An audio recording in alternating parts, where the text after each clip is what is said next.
आप सभी का बहुत बहुत स्वागत है अष्टावक्र गीता के इस नए प्रकरण में। अभी तक हमने इस महागीता के 11 प्रकरण पूर्ण किए हैं। आज हम प्रवेश करने जा रहे हैं 12वें प्रकरण में। इस अध्याय में राजा जनक अब अष्टावक्र जी को जो उन्हें आत्मज्ञान की अनुभूतियां हुई हैं उनका वर्णन करते हुए कहेंगे। तो पहले सूत्र में राजा जनक क्या कह रहे हैं, जरा सुनिए। कह रहे हैं, पहले मैं शारीरिक कर्मों का न सहारने वाला हुआ, फिर वाणी के विस्तृत कर्म का न सहारने वाला हुआ। इस प्रकार मैं स्थिर हूं। वही दोहराव मैं फिर से करूंगा कि शब्दों को पकड़िए, शब्दों की पुनरावृत्ति करिए, उनको दोहराइए, क्योंकि जब किसी शब्द को दोहराया जाता है तो उसके भीतर प्रवेश करने का मौका मिलता है। जो अष्टावक्र जी हैं और जो जनक हैं, इन दोनों ज्ञानियों में परस्पर बड़ा मधुर संवाद चल रहा है। दोनों को एक ही अनुभूति हुई है, इसीलिए संवाद बातचीत उनकी संभव हो सकी है। अगर एक ज्ञानी हो और दूसरा अज्ञानी हो तो उनके बीच में क्या होगा? इन दोनों के बीच में तो विवाद हो सकता है, पर संवाद नहीं हो सकता। इन दोनों के बीच में संवाद संभव है ही नहीं। दो अज्ञानियों के बीच में विवाद भी संभव नहीं होता, झगड़ा ही होता है। यहाँ अष्टावक्र जी के उपदेश से जनक आत्मज्ञान को उपलब्ध हुए हैं।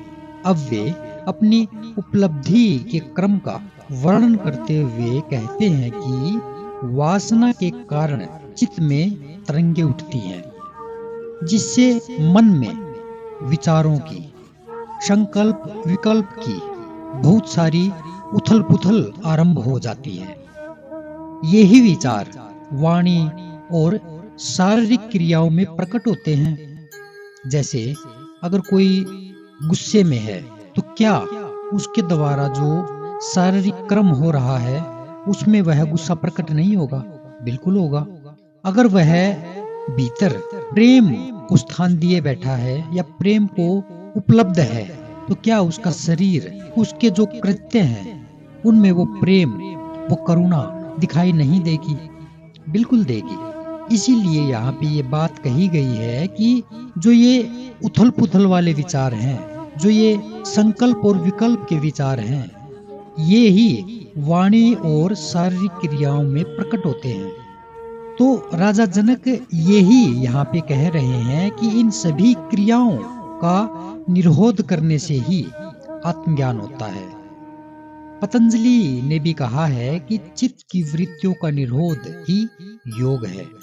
गीता में भी ये बात कही गई है कि यह मन कठिनाई से ही वश में आता है।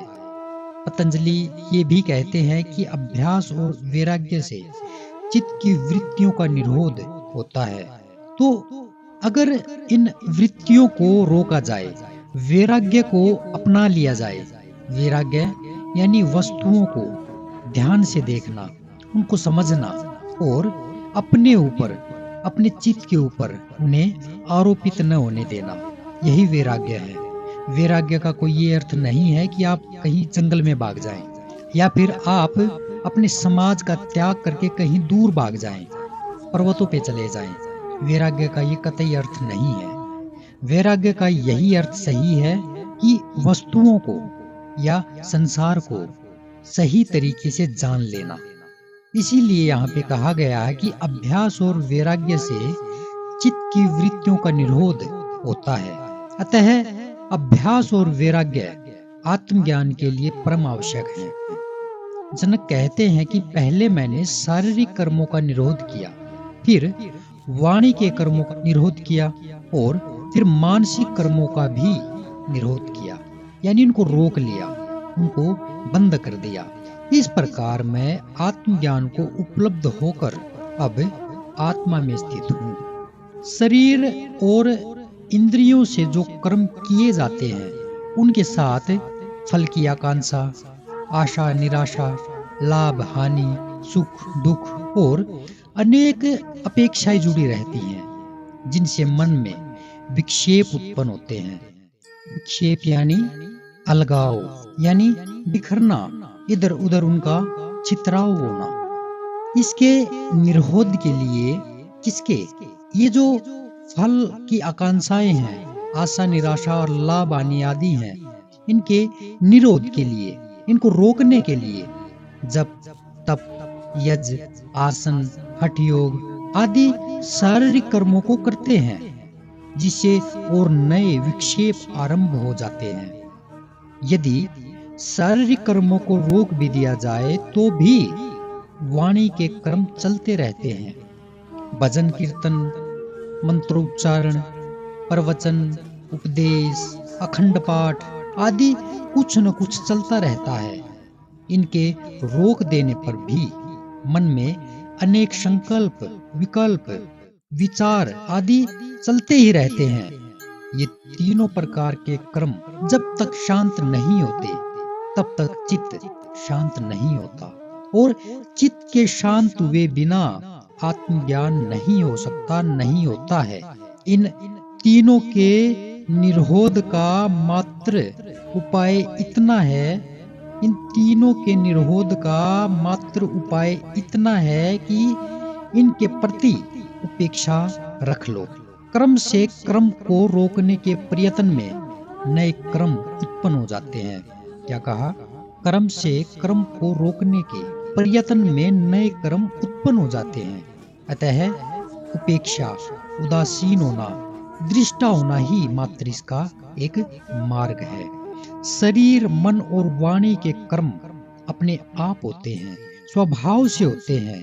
नींद और बेहोशी में भी शरीर का कार्य बंद नहीं होता।